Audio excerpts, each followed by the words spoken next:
अस्सलाम वालेकुम प्यारे दोस्तों, आप देख रहे हैं चैनल इंटरेस्टिंग इन्फॉर्मेशन। मालूमाती वीडियोस देखने के लिए हमारे चैनल को सब्सक्राइब करें। वालिदैन के अकलौते बेटे और दो बहनों के अकलौते पढ़े लिखे भाई जुनेद का अपने मोहल्ले के एक नौजवान से झगड़ा हो गया। हाथापाई हुई और कुछ गालियों का तबादला भी हुआ। जुनेद घर आया और अपने कमरे में बैठ गया। उसने अपने दुश्मन को मारने का फैसला कर लिया और अलमारी से पिस्तौल निकाल लिया।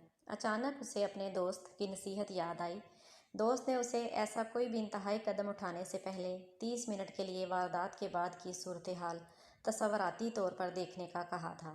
जुनेद ने तसव्वुर में अपने दुश्मन के सर में 3 गोलियां फायर करके उसे अब्दी नींद सुला दिया। 1 घंटे बाद वो गिरफ्तार हो गया। गिरफ्तारी के वक़्त उसके वालिदैन और 2 बहनें फूट फूट कर रो रही थी। उसकी माँ बेहोश हो गई। मुकदमा शुरू हुआ तो घर खाली होना शुरू हो गया। एक के बाद एक चीज़ बिकती गई। बहनों के पास तालीम जारी रखना नामुमकिन हो गया और उनके डॉक्टर बनने के ख्वाब मुकदमे की फ़ाइल में खर्च हो गए।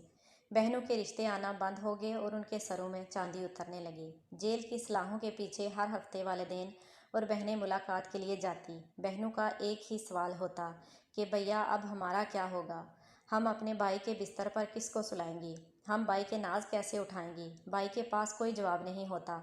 फैसले का दिन आया और जुनेद को सजाए मौत हो गई। सजाए मौत की तारीख मुकर्रर हो गई। 25 मिनट गुजर चुके थे और जुनेद के जिस्म पर लर्जा तारी हो चुका था। जेल में वो अपनी मौत के कदम गिन रहा था और घर में वालिदैन और बहनें अपने करब और अजियत की जहन्नम में झुलस रहे थे। जुनेद की आंखों पर काली पट्टियां बांध दी गई और उसे फांसी घाट की तरफ ले जाया गया। 29 मिनट हो चुके थे। फांसी घाट पर पैर रखते ही 30 मिनट पूरे हो गए। जुनेद पसीना पसीना हो चुका था। उसके जिस्म में कपकपी तारी थी। उसने पिस्तौल वापस अलमारी में रख दिया। उसने मेज़ से अपनी बहनों की 2 किताबें उठाई और बहनों के पास गया। बहनों को मुखातब करते हुए कहा कि मेरी प्यारी बहनों, तुम्हारे पढ़ने का वक़्त हो गया है। खूब दिल लगाकर पढ़ो क्योंकि तुम्हें डॉक्टर बनना है। चंद माह बाद जुनेद एक बैंक में अच्छी पोस्ट पर मुलाजम हो गया। जुनेद की दोनों बहनें डॉक्टर बन गई। वो एक कामयाब और भरपूर ज़िंदगी गुजार रहे हैं।